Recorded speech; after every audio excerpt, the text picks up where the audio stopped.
nasungkit namin dito. Yan. Yan. Pakita ko sa kanila. Wait lang. Ano? Teka lang. Teka lang. Aking kukuhanin yan. Akin na. Papakita ko din. Akin na.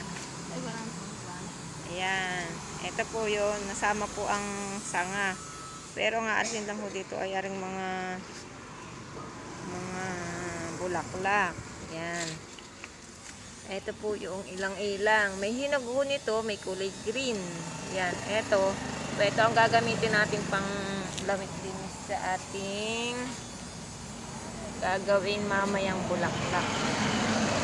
Natin tatakutin. Nalagyan natin sa isang bag para tayo ay makadami. Yan. Hindi na natin kailangan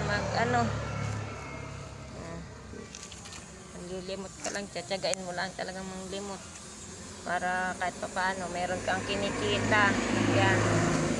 O, diba?